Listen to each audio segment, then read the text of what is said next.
Okay. So, narito. So, welcome sa masayang pagbati ngayong hapon sa ating Filipino 9, unang markahan. At sa bago pa lang nakapasok ngayong hapon, si Permales. Okay? So, welcome sa ating online class. Okay? Unang klase mo dito sa Filipino, Permales. So, ikaw ay naasahan na makakatch up sa second week natin na klase. Okay?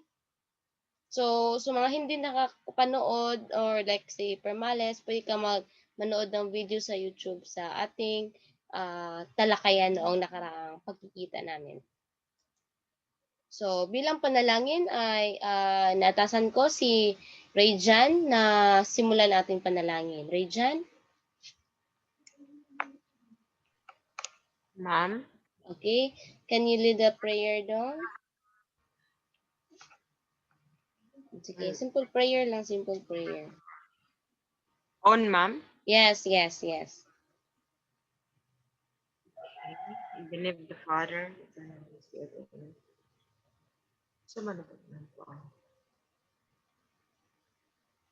Lord, thank you for this day. Thank you po Lord nga wala kayo nag-ulan na. Thank you po sa blessing nga pagkaon ikaon na mo ganiha Lord. Bisag ako ni kaon ganiha.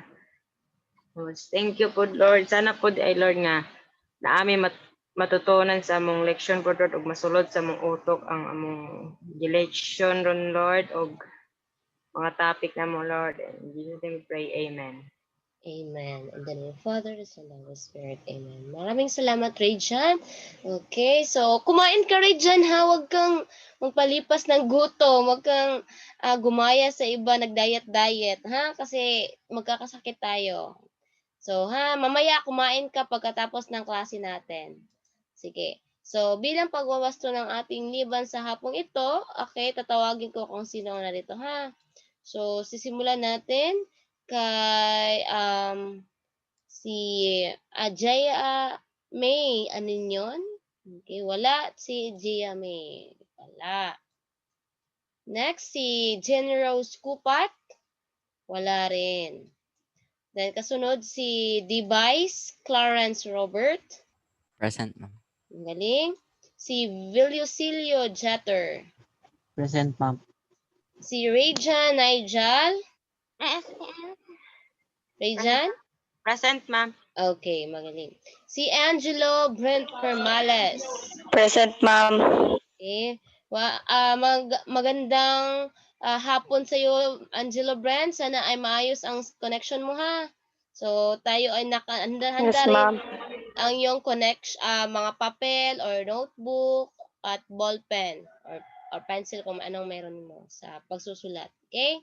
So, ngayon ay paalala.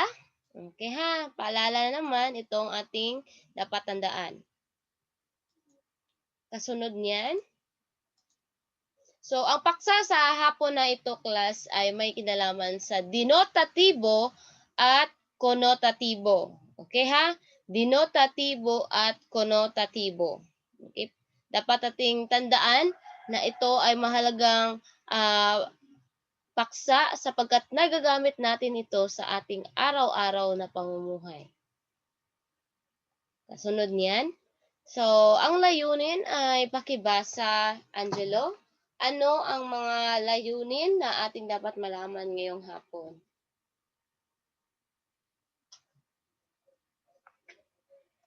Yes, Angelo? Saan, ma'am? Yes, lahat. 1, 2, 3. Number 1, nauunawang mabuti ang denotatibo at konotatibong pagpapakahulugan.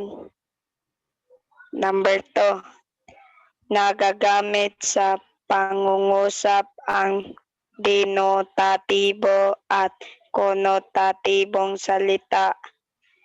At number 3, napapahalagahan ang paggamit ng denotatibo at konotatibong salita sa pagpaunlad ng pag-unawa. Okay, pakiulit ng pagpapaunlad. Pagpapaunlad, okay? Ulitin.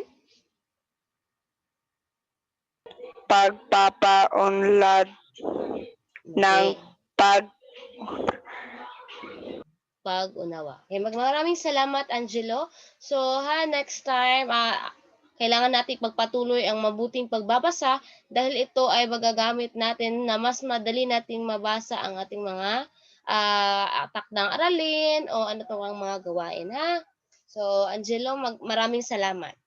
Ngayon, so balikan natin nung nakaraang pakikita sa mga napagkaroon tayo ng talakayan sa nakaraang Friday last week. Okay, Friday pa rin. So, narito ang ilan sa mga katanungan na base sa isa sa mga binasa natin na ang kwentong may pamagat na. Ano nga ang pamagat ng binasa ninyong kwento na binigyan nyo ng mga aktibidad? Okay, Rajan, kung natatandaan mo pa, ano yung kwento na binasa ninyo? Ang ama, ma'am, or amara to siya? Okay, ang ama. Ang ama. Ang ama ang kwento. Sige, ang pamagat ng kwento ay ang ama. So, tandaan ha, ang ama ang ating isa sa binasang kwento at ito ay may isa sa pahayag na ito ay sinabing, lumuhod at dinukot ang mga laman ng supot at dahan-dahang inilapag sa puntod habang pahikbing nagsasalita. Okay? So, sa unang bahagi, sa unang katanungan, mula sa pahayag, ano ang maibibigay ninyong hatol sa ama? Kung kayo ang mayroong pamilya ng tulad sa kwento, doon sa kwentong ang ama, ha? Kayo ba ay magiging masaya na ganun ang kanyang katangian sa simula? Kung natatandaan niyo pa ba ang kwento? Gusto niyo ba ang magkaroon ng ganoong ama na ano? Ano ang ama? Okay? Kung mababalikan natin ang kwentong ang ama, ito ay naglalaman ng kwentong nagsimula sa pamilyang naghihirap sila. Okay? Naghihirap sila, mahirap, marami silang anak, ang pamilya, tapos meron siyang asawa, at meron siyang mga anak. Ang kanyang mga anak ay hindi gaanong nakakakain. At dahil sa naglalabada lang din ang kanyang asawa, at saka maliit lang ang kita ng ama, tapos may palagi pa itong lasing kapagka umuuwi. So, ang katangian ng ama ay nambubugbog siya pagdating sa bahay kapagka pagod, tapos lasing pa. So, minsan nagdadala ng pagkain, minsan din hindi. Then, minsan ay kanyang sinasaktan ang kanyang asawa, binubugbog, at isang araw ay nasisante ang ama. So nasisante ang ama at dahil sa nasisante ang ama, galit na galit siya pagdating sa bahay, nagdadabog, hanggang sa napabuntungan niya ng kanyang galit ay ang kanyang mga pamilya o kanyang pamilya. Isa na yan ang kanyang anak na si Moymoy na siyang kanyang hindi gaano aksidente kasi sinuntok niya at talagang nasaktan niya ang kanyang anak na si Moymoy na siyang dahilan kung kaya't ito ay tumalsik ng malayo at ito ay bumagsak sa lupa at ito ay ng dahilan para ito ay mamatay. At yun na nga, namatay ang anak niyang si Moymoy at yun, wala na nga siyang trabaho, namatayan pa siya. Hanggang sa parang na-realize niya kung gaano kahalaga pala yung pamilya niya. Pero huli na yung nalaman niya na hindi niya dapat pala ginaganon ang pamilya niya kasi siya ang ama. So, nagsisi siya at sa bandang huli na bahagi ng kwento ay um, umiyak siya pumunta siya sa puntod ng kanyang anak at nagdala ng mga pagkain kasi dati hindi siya nagdadala. Ngayon na siya nagdadala ng pagkain na ilagay sa puntod ng kanyang anak, si Moymoy, at ito ay doon umiyak. Pero huli na, 'di ba? Kung ating naiisipin, huli na nang malaman natin na nagbago siya. Pero yun na nga, sa simula na noon, siya nga ay nagbago. So yun yung kagandahan naman ng kwentong ating tinalakay. Ito ay realidad kasi ang kwento. Kasi meron tayong mga kaklase na ganito ang nangyayari. Yung ama, walang trabaho, o walang gaano malaking kita, tapos ano pa siya, barumbado, yan ba? Okay, so yun. Kung kayo, ano ang ibibigay ninyong hatol sa ama mula sa kwento?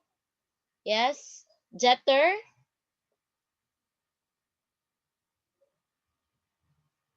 Ma'am? Ano sa tingin mo yung hatol mo sa ama na ganun ang kanyang ginawa mula sa kwento? Istoryahan, ma'am. Okay, istoryahan. Hanggat maaga ba kung pwede ay pag-usapan, di ba? So sa'yo, ito ay kwento talaga na mahalagang malaman mo bilang isang mag-aaral na dapat nating maintindihan yung mga kaklase mo na minsan ay galit kasi nga, di ba, wala silang pera, walang ganong pagkain. So, minsan din nabubugbog sila ng kanilang ama. Meron ba ditong nabubugbog ng kanilang ama? Baka kayo rin yun. Meron ba? Meron ba? Wala naman siguro, no? Or nahiya lang kayong sabihin. Huwag kayong mahiya hanggat hindi naman siguro sobra yung pagmamalupit ng kanyang mga magulang. As long as hindi talaga yung may black eye peas ka na, no? Wag nating abutin ng ganun kasi masama ang saktan kayo dahil mga anak naman kayo. Pero kung kayo naman ay may kasalanan na talaga namang dapat kayong pagalitan, tanggapin nyo na, wag na kayong magreklamo. Pero wag na lang sana abot na masaktan pa kayo. Ha? Sige. So kami, mga guro, ay willing kaming makinig sa inyong mga hinaing kapag may mga ganyan. Kahit na konting advice lang ay willing din kaming basta na makatulong man lang kahit konti. So yun, ano ang kasing kahulugan ng salitang sinalanggihitan? Okay, ang sinalanggihitan dito ay dinukot ang mga laman ng supot. Okay? At dahan-dahang inilatag sa puntod. So ano may ibig sabihin ana? Okay, dinukot ang mga laman ng supot at dahan-dahang inilapag sa puntod. Unsa may pasabot ana? Okay. Unsa may pasabot ana? So ibig sabihin ng dinukot at ang mga laman ng supot at dahan-dahang inilapag sa puntod, ito ay inilagay ang kanyang dalang pagkain. Okay, parang nag-alay ang ama sa puntod ng kanyang anak na namatay. So parang nagbigay siya ng regalo. Pero huli na, 'di ba? Kita, 'di ba, November 1, dati wala pang pandemic, November 1 or November 2 ay nag-alay tayo ng pagkain or bulaklak. So yun yung ginawa ng ama. Okay? So isa rin ang pahikbing nagsasalita. So ibig sabihin ng pahikbing nagsasalita ay parang siya ng naghilak na nag-istorya siya. Barabag bugat kayo iyahang feelings batungod of course sa nahitabo he is the father and siya ang hinungdan kung bakit namatay ang kanyang anak. So nagsisi talaga siya kasi nga hindi niya inaasahan na hahantong sa kamatayan ng kanyang anak ang kanyang ginawa. Okay? Anak pa naman niya yun. Okay? Sa tingin mo, ano ang mangyayari sa ama batay sa pahayag na nasa itaas? Ano sa tingin mo? Okay? Anyone? Meron pa? Rayjan or Jeter? Clarence? Yes? Ano sa tingin mo ang mangyayari sa ama batay sa pahayag? Asa ato, ma'am? Kani-kaning nasa taas nahitabo like niluhod siya, yung nikuha sa pagkaon, na yung nagyaw-yaw unsay mangyari dira sa nahitabo. Unsay Nahilak scene? po, ma'am. Correct. Naghilak gud siya, di ba? Alangan naman sunod na magkatawa-anay na siya na niluhod siya, din nikuha sa food, di ba? Nikuha siya yung na siya pahikbi na bang gana bang na Murag siya. guilty, ma'am. Murag guilty dyan siyang nabuhat, ma'am. Ano? Yes, correct. Na guilty siya na ano pa man to nako nabuhat. Oy, boy, papanuntag ka. Pero, di ba? It's Wala. painful. Wala na. It's too late to apologize, Char. Pero yun na nga, iiyak ka talaga dahil anak mo yan, kadugo mo yan, ano mo siya, mahal mo po yung anak mo. Siguro nga ay dala lang siguro ng galit. Na ang galit naman ay nagdulot ng hindi maganda. Ha? So take note class, ang galit ay hindi kailanman nakadudulot ng masayang resulta. So dapat ito ay ating i-relax muna ang galit. Huwag nating agad tayo ay galit sumbagay tayo. Sige, sumbagay tayo no. Relax ta, itong i-solve ang problem, no? So, kailangan natin yung tandaan. Next, so, ngayon, ay magkaroon tayo ng hulaan tayo. Okay? Class, ang paksa natin na denotasyon at konotasyon ay nangyari na ito noong ating simulation. Okay? So, alam nyo na ang leksyon na ito, ang atin na ay balikan at mas sariwain ang mga nilalaman. Next. So, hulaan tayo, class, ha? Hulaan, guessing game. So, hulaan tayo. Okay. Ano ang nasa unang larawan? Ito. Jetter. Ano to? Manawag ka, ma'am. Ako rin mo tawag. Sige, Jetter. Ano to? Kuan, ma'am. Bumbilya. Okay. In Tagalog, unsa man na? May ilaw. Correct. Okay. Kaning tupad niya, plus na tupad. Jetter. Bahay. Okay. Pag-isahin mo ang sinabi mo kanina. Ilaw, bahay. Ha? Bahay, ilaw, bahay. Ano pa yung ibang term ng bahay? Maliban sa bahay. Bahay man mo ha. Ano pa yung laing term ani? Tahanan. Okay. Correct. Tahanan. So, ang tahanan, okay ha, take note. Tahanan plus, Ilaw. okay, ilaw. Ilaw ng tahanan. So, unsa man ni Jetter, B? Ilaw plus tahanan. Unsa? Ilaw ng tahanan. Correct. Ilaw ng tahanan. Tama. Ikaw ay nakakuha ng puntos dahil ikaw ay nakasagot ng tama. Next. Okay. Let's have Clarence. Clarence. Ma'am, Okay, Ikaw may sige. answer, anak ko, Clarence. Clarence, ikaw naman. Ano tong nasa kuan? Kanang larawan. Clarence. Kaning una na larawan. foundation. Yes. In Ay, Filipino, pillars. in Filipino, so many. Starts with letter H. Haligi. Okay, haligi. Correct. Then kaning sa pikas, kaning tupad sa plus sign sa mani? Ay, ko. Foundation. No, kani siya as a whole, this picture. Ano to? House. Okay, in Filipino? Bahay. Okay, other word for bahay? Start with letter T. Gimension na ganina. If you're listening. Di ba, Rijan? Oh, sige, ansan ta Clarence B, ansan ni dire, ansan ni tawag ani aside sa bahay. Ansa pa laing word na maka-use start with letter T. T. Then dire Oh, kani tagara kag idea Pila unsa naman ni? Okay, ini want to mo help sa klase? Sige, Rayjan B, unsa gani dire? Tahanan, ma'am. Okay, tahanan. Tahanan. Right, correct. Okay ha? Take note ninyo yan na yan ay mga pictures na nahuhulaan. Okay ha? So, magiling sa pakikipagtulungan ng dalawang pwersa ng mga makapangyarihan, Rejan at Clarence. Char. Okay, next. Rejan. Go, Rejan.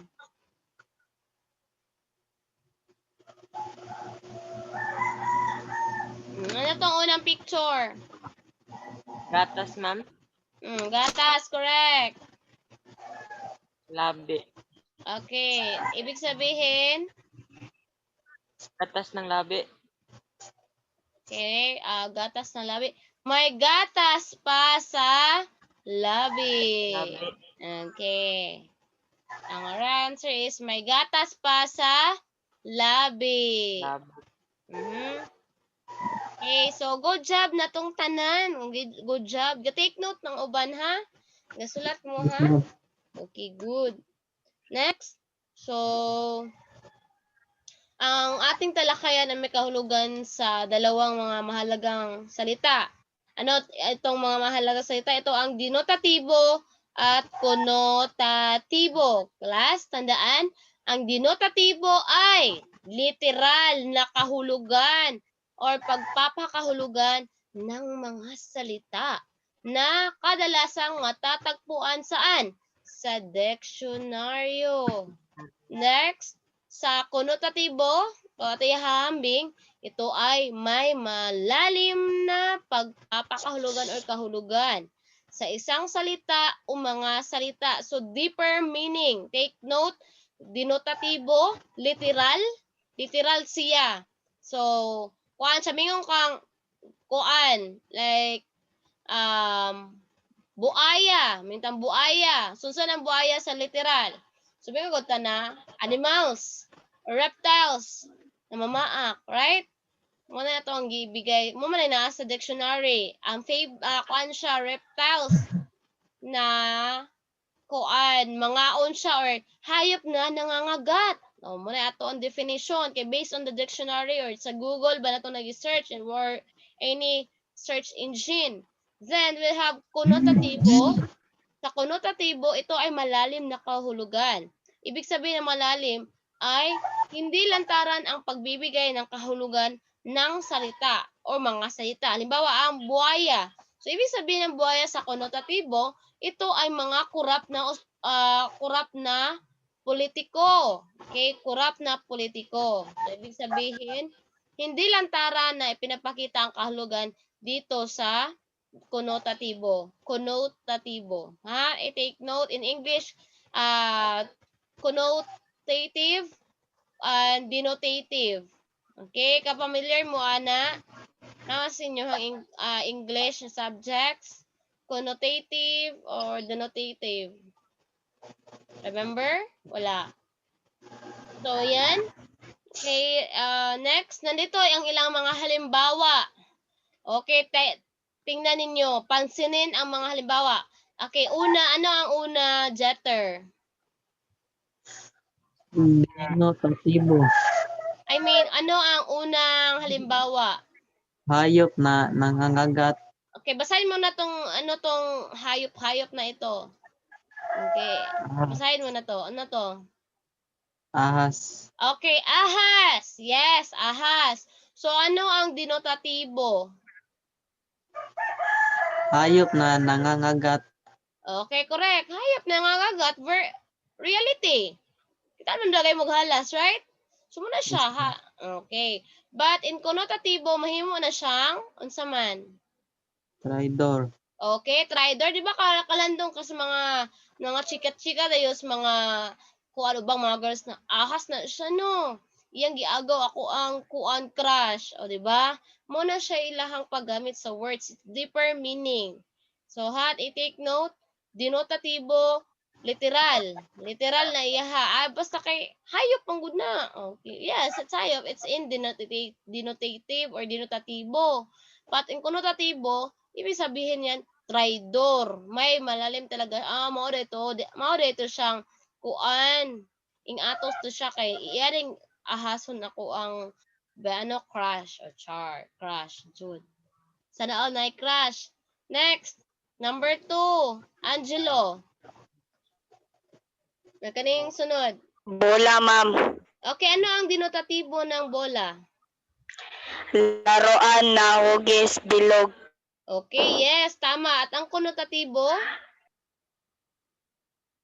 Ano ang konotatibo? Matamis na dila. Okay, yes. Ibig sabihin ng bola, kung bola natin ginagamit na panlaro, di ba? Basketball, na bola. So, laruan ito na bilog. Wala pa siguro rectangle na bola, no?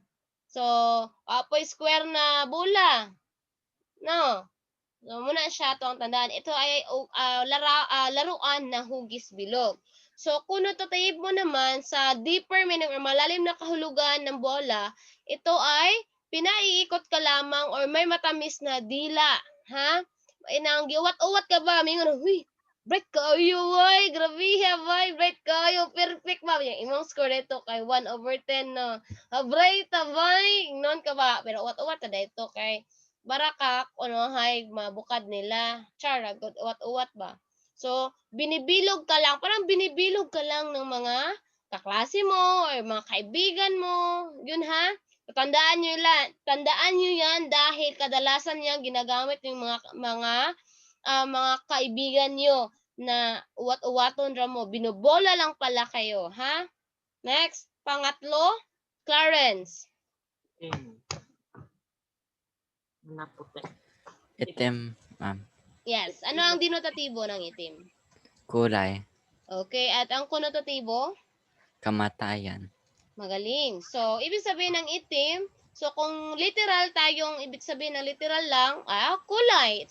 Basta kay color. What is black? It's color. Okay. Wala dyan laing kuan. Explanation, that's color. Or may na, it's part of the rainbow. Na siya sa rainbow, nasa crayons, na siya. Pero, direta sa konotatibo, ang ibig sabihin ng konotatibo or malalim na kahulugan ay kamatayan. So, death, right? Kalagmitan ng nasa mga movies, mga death, or dili ka na urag emo dayon mo. Kay di are kuan, ilahan nag-represent na something na sila kuan na nag-heartache sila, deep kay ilahang kuan, or broken hearted sila. Urag kuan din nila ang pagkakamatayan. So, muna mo gamit sila black. Okay? Do you have questions? Aning mga examples? Naamoy mga pangutana? May mga katanungan? Ayo, meron ba mga katanungan? Wala na, ma'am. Okay, good. Next. So, mayroon tayong mga pagsasanay. So, unang pagsasanay o practice, ha? Practice ata. Okay, tingnan ang nasa, makita ba ninyo dyan sa inyong mga phone, kung mayroon mo kayong phone. So, una, nasa itaas ang mga salita. Okay, ang ama, ina, haligi ng tahanan, bata, may gatas sa labi o ilaw ng tahanan. So, ato na siyang gi-arrange class. Okay, let's arrange this kung asa dapita ang denotatibo ani o asa ang konotatibo. Okay, help me identify this one, ha? Ato ang tabangan. Okay? So, to start our pag-arrange, so, simulan natin saan tayo magsisimula? Sa ama or sa bata pa? Asa ang una tayong magsisimula? Random ra ma'am, sa kasara. Okay, random ra daw. Sige, let's start with ina. Okay, asa ang ina ibutang? Denotatibo. Okay, correct. Ina, dire. Okay, take note ninyo ha. Next, ama. Kuno. Ama, asa ng ama ibutang? Denotatibo. Okay, denotatibo. Yes, tama. Denotatibo pa rin. Okay. Let's have haligi ng tahanan. Konotatibo. Ha? Konotatibo. Konotatibo. Okay. Asa siya na-align ng haligi ng tahanan? Asa man tayo align ni? Konotatibo ma'am. Ina. Okay, yes, correct. Asa man, sa ina or sa ama? Ina. Ama. Okay, ama. Diba? Ha? Haligi means ama. Ng tahanan. Okay. Next. Let's have may gatas pa sa labi. Asa man eh? May gatas pa sa labi. Konotatibo. Okay, konotatibo. Dili na ito naibutang.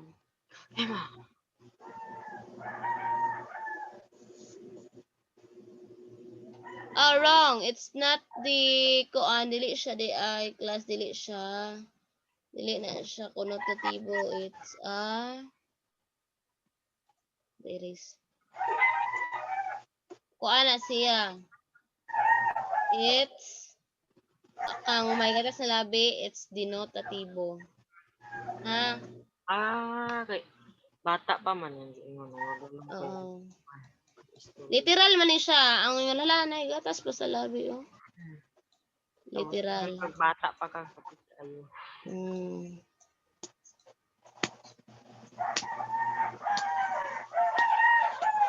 Okay. Next, ilaw ng tahanan. Saan yung ilaw ng tahanan? Ina. Ina. Yes. Asa siya nabilong? Konotatibo. Okay, tama. Ilaw. Tapos, ga-practice pa kag sulat, ha?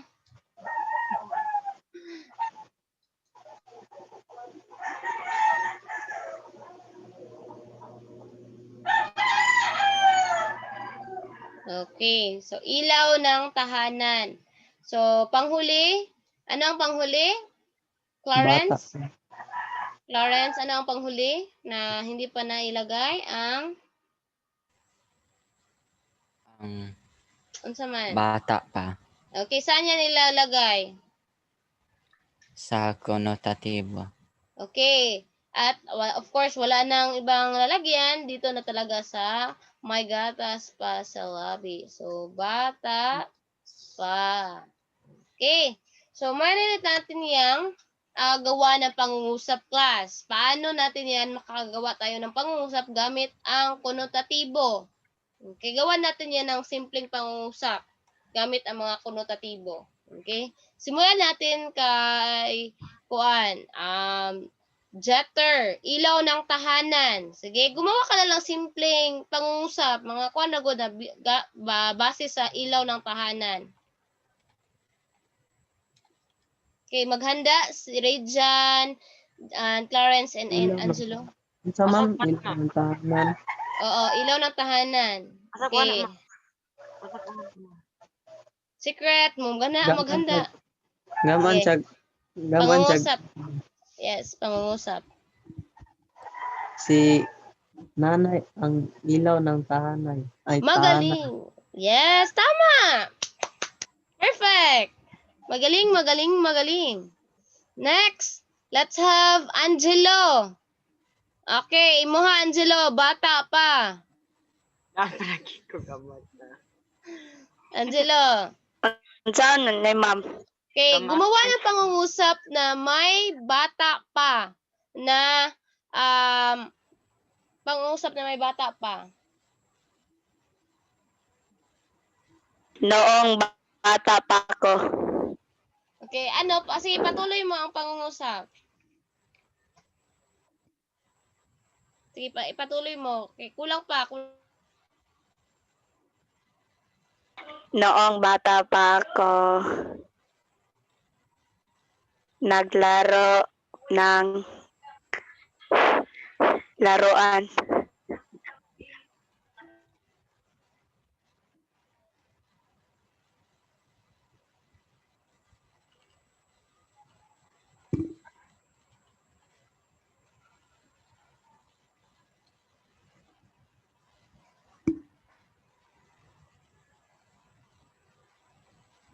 Okay, may tumawag ha si Ma'am Teres.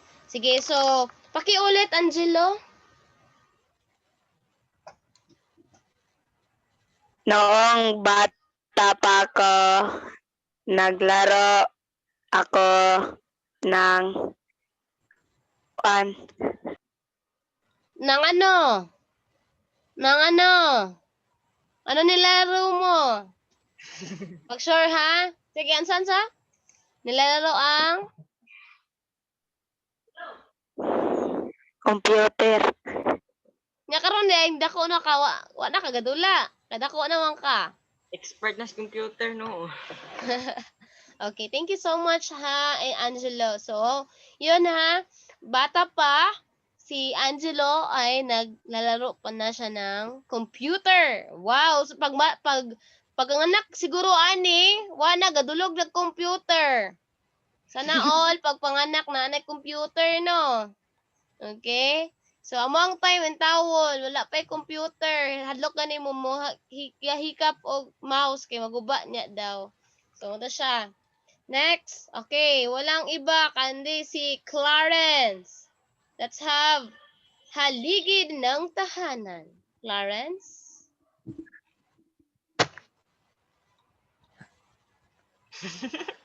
Laban lang. Okay, gawa ng pangungusap. Ah,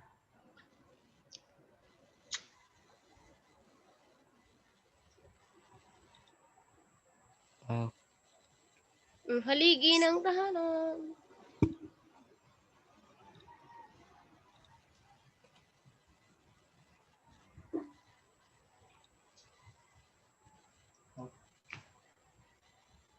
Haligi ng tahanan. ang haligi ng tahanan ay si Papa. Okay, pwede. Yes. Sino ang pangalan ng papa mo? Si papa ko na si... Sino ang pangalan? Si Nakabalos nga na si papa. Robert. Robert. Di ba? Robert Device. See? So, yan ha. Tama ang yung sinabi, Device. Ang haligi na tahanan ay ang ama. Okay? Haligi means taga-suporta ng bahay. Talagang, matatag. Siyang nagbibigay pundasyon sa pamilya. Okay? Next. So, ito na ang mga gawain ninyong class sa week na ito. So, may mga gawain kayo na hindi nyo gagawin ngayon or bukas, kundi sa kasunod pa mga araw. So, gawain 3, ibigay mo na. So, anong gagawin nyo sa gawain 3 na gagawin nyo sa Edmundo? Ito ay magbibigay kayo ng angkop na denotatibo at konotatibong kahulugan na sa mga sumusunod na salita base sa mga choices. Okay? Base sa mga choices sa kahon. At pagkatapos ay gagamitin mo ang mga salita o mga salita sa pangungusap ayon sa konotatibong kahulugan. Okay? Para sa itong gibuhat kanina. So, mo inyong buhaton class ha. So, narito ang mga dapat ninyong gawan ng sa gawain 3. So, dito, susulat ninyo dito kung ano yung mga denotatibo at ano yung konotatibo, ha? Naadiri ang choices. I-arrange ninyo kani na salita mo na diri or kani diri, ha? Next, once na mahuman mo og organize diri na maka-identify na ninyo ng denotatibo ug konotatibo, gagawa kayo ng pangungusap na may mga salitang ginamit sa ginawa nyo ng denotatibo or konotatibo. Okay, kani siya. Gamaan ninyo niya og pangungusap. Okay, kani siya tanan. Okay, natin pangutana sa activity 3. Asa rami mo panog denotatibo, ma'am? Ay kanang sentence sa denotatibo or konotatibo. Konotatibo ra ka magamag sentence, di ba sa instruction? Gamitin ang mga pangungusap, mga salita sa pangungusap ayon sa konotatibo. Okay, konotatibo ay mo ang gamiton. Okay? Kira? Kira class? Konotatibo ha ang gamiton. Next. So, in gawain 4, ito yung gagawin niyo sa gawain 4. So, magbibigay lang kayo ng mga salitang denotatibo o konotatibo. Base sa salitang puso, kalapate, itim, pantay, at pusong bato. Ha? Okay ra? Yes. So, sayo na kayo, Jude, na siya. Kay literal, kabalo na tag literal no? Literal kayo. May nga naman, gwapo kayo ba? Choke. Literally, gwapo jud di ay. Dayong connotatively or connotatibo, joke na di ito. Na, next, gawain 5. Okay, ang gawain 5 ay kayo ay sumusulat ng mga pangyayari sa inyong buhay gamit ang mga salitang binigyan nyo ng denotatibo at konnotatibong kahulugan. So, based diri sa gawain 4, kanina mga salita, class, kani 1, 2, 3, 4, 5. So, iugnayan nyo sa life ninyo, class. Gagawa kayo ng mga, kuan ba, pahayag na gamit yung mga salita. Okay, mura inyo lagyan mong gamon sa pangungusap. Okay? Example, ang aking alagang pusa accents kuan man na dire. Denotatibo saka sa mga gugang ang aking alagang pusa ay makulit. Dayo of course, ug pusang itim dito ha, pusang itim nang na dire. Pusang itim. Okay, ang itim na pusa ko ay sobrang kulit. Okay, denotatibo ko no to. Then konotatibo, of course, mulong na mo ha. Wala tagalan na mo answer. Relate ako sa una. Okay, next. So, of course, gagamitin natin sa pangungusap ang mga salita ayon sa konotatibo. Okay ha, simple ra ay kayo daghana kay ato ay deeper ato ang lesson na nasabtan jud ang denotatibo ug konotatibo. Okay? So, yun lang. At saka, of course, na amoy mga kuan. Pagsasabuhay, ato na ni-discuss na niwa nilabot sa gawain. So, kuan. Takdang aralin lang ninyo. Kanilang siya. Gagawa kayo ng talata tungkol sa karanasan mo sa buhay na ginagamitan ng mga denotatibo at konotatibong salita. Okay? O, pwede rin yung sulat. Pwedeng inyong i-encode in MS Word. Then, salanggihitan or i-bold-day. I-bold-day ninyo. Bulungan nyo i-bold-day. I-darken. Ha? Dili i-bold-day na laing word, ha? I-darken. Muna i-bold-day in the right word. O MS Word, i-bolden siya. Yan ang i-bold-day or i-darken. Or salangguhitan is to underline. Kung pwede na siya isulat po din nyo, ha? So, now, of course, nimo, ma'am. ha? Kanang isulat namo, ma'am, ba isend ra namo nimo. Yes, pwede picturean ka to kung klaro-klaro. Ha? Kinapot ra ba ko, ma'am? Sige, pwede pog makaya ra si mo ang phone di ang mga kuan.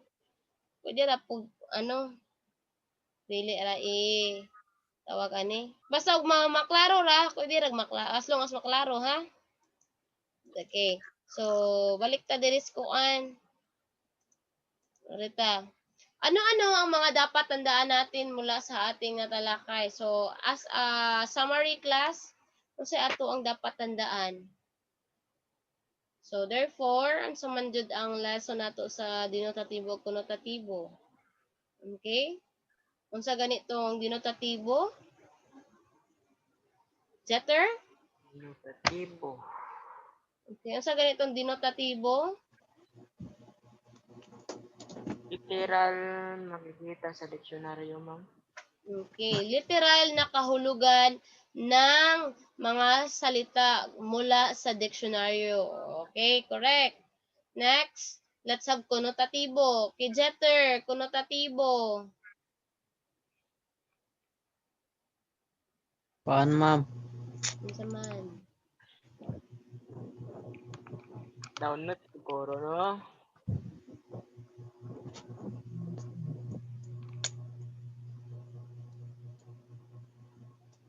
Nalimot na, ma'am. Nalimot ka? Okay, konotatibo class ay may mga malalalim na mga salita o kahulugan. Malalim, ibig sabihin deeper meaning, ha? Dili siya lantarang ipinapakita ang kahulugan ng mga salita. Wala siya kuan na expose dayon na mao dayto siya. Pero kabalo na ta sa meaning na ingato. Okay? Example mingon ta na.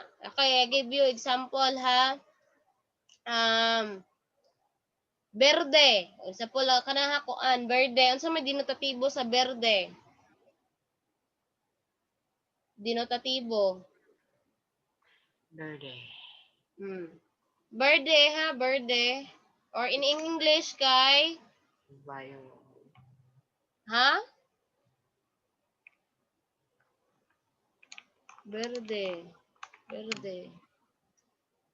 Unsa man ang berde be?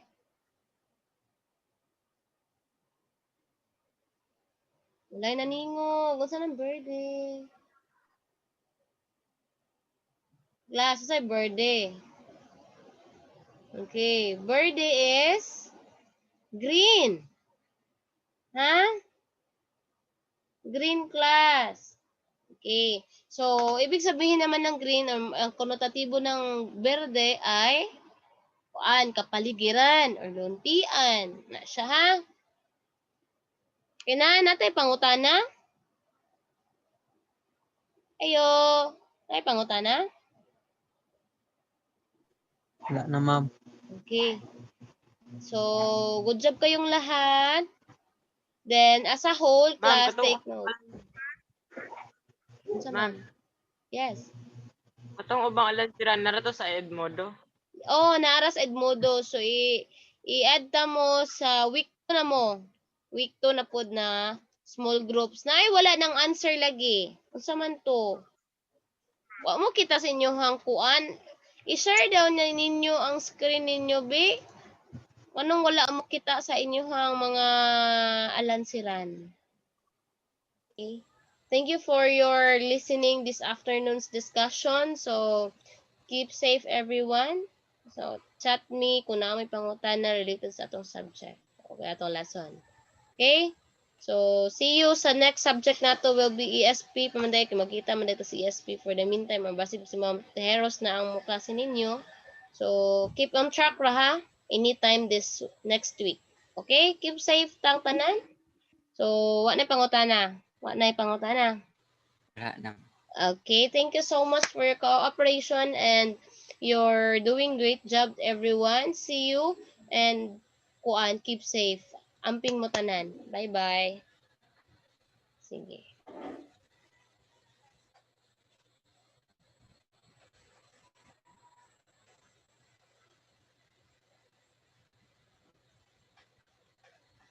Dili mo maglaag ha. Dili pa sagad og laag-laag sa karong panahon na. Okay? Buyers. Um, Bye-bye.